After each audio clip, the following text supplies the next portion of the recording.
Hey everybody, welcome into episode 24. This video today is a video specifically a deep dive into type 2 diabetes and the Hispanic, Latin, and Mexican communities. 37 million Americans have type 2 diabetes, and they are one of the biggest sufferers of that. I got Dr. Whiting here because he has been talking about type 2 diabetes and similar to how a lot of people are coming out now about talking about how it's very easily manageable and that, there are supplements specifically from even Phoenix Nutritionals that focus on helping to balance blood sugar and to support those with type 2 diabetes. Why is diabetes so epidemic in these cultures? Well, there's a couple of factors. First of all, genetics. Genetics play a tremendous role in all endocrine type disorders, of which diabetes is one of them. And then you have, for many, many different cultures, you have the drastic dietary changes over the last 50, 60 years. Yeah. And between the two of them, that's getting them. Yeah, and why are carbs so bad for people with type 2 diabetes? Well, when you consider that type 2 diabetes is a disease of excess insulin, and insulin is produced in response to carbohydrates, it becomes obvious the more carbohydrates are consumed, the more insulin is produced. The more insulin is produced, the greater the insulin resistance. And so what causes elevated blood sugar? The insulin? Excess insulin. Insulin. Because over time, excess insulin damages receptor site cells, and it requires ever-increasing amounts of insulin then to transport blood sugar away. And so when we start talking about this, people right away go, okay, I know where you're going with this. You're going to take away my carbs. Can people ever enjoy carbs again that are gonna try to help themselves, remedy this situation? Definitely. Initially, you need to be pretty darn restrict. Yeah. On in the beginning only. In the beginning, for the first, let's say, 6-8 weeks, and it varies from person to person.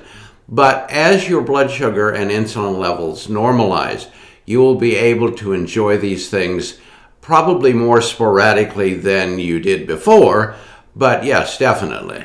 Yeah. And so if people make changes to their diet and they add a blood sugar support supplement, when do you start to be able to introduce carbs back into the diet? It depends on a variety of factors. Each person is different. Genetic predisposition, the weight, degree of overweight that you have now accumulated, and several things. But it is possible down the road. And your weight management test on healthyinformation.com is really a good place to start for those that are just really looking to get support for this. It's a really good test for you to self-test yourself. And then you could call Dr. Whiting and you guys could talk it over. And not only that, but that test has the unique ability of identifying prediabetes. Pinpointing it, yeah. If you are insulin resistant already, we can get a handle on this before it progresses. And so what is diabetes? It's a disease of excess insulin production. And that's it. Simple as that. When you go to your doctor and you ask him that same question, he's going to say it's a disease of elevated blood sugar, and he's wrong. It's a disease of excess insulin production. The elevated blood sugar is the result of insulin production. And I hear, a lot about intermittent fasting when starting to try to support your type 2 diabetes. What do you feel about that tool? It can be a wonderful help. However, you do need to be a little cautious because if you're taking diabetes medication, for example, and then you start intermittent fasting for 6, 8, 10 hours, your blood sugar could plummet way too low. Oh, yeah. And so you need to work with a healthcare professional. But down the road, intermittent fasting is a fantastic tool for everyone who has diabetes. Yeah. And what does how does insulin resistance develop, and why does it lead to type 2 diabetes? It basically develops because of genetic predisposition and our atrocious high carbohydrate, highly refined sugars and starches in a diet that we consume with every single meal of the day. Yeah. And so what role does hyperinsulinemia play in the development of type 2 diabetes? Well, that comes first. Oh, okay. So your excess insulin production comes first, and then over months of time, your insulin receptor sites begin to become overworked. You might say they suffer from burnout. Yeah. Because of all the insulin. And at that point, then your body starts to produce more insulin to overcome the resistance. And pretty soon, as a result of that, your blood sugar starts to rise. I see. And so what natural supplements like blood sugar support from Phoenix Nutritionals, how do they work to help level the blood sugar? Well, because they work in two ways. One, they can directly assist in lowering blood sugar. Yeah. Or assist the body in lowering blood sugar.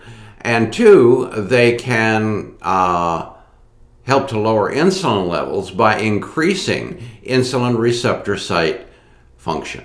And talk a little bit about what's in it. Like, what are the ingredients? Well, you got the classic blood sugar sparing nutrients of chromium, vanadium, for example. Yeah. But then we have alpha lipoic acid, we have bitter melon, and a whole host of other herbal extracts which are designed to work in concert together. Yeah. And keep in mind that most of these nutrients, like most supplements, work better together than they do by themselves. So if you hear something about, chromium is the glucose sparing, it's true. You run out and buy a chromium supplement, it's only going to work a fraction of the way it would if you have the other supportive nutrients at the same time. Got it. And so it's something that can be reversed. It's something that can be supported.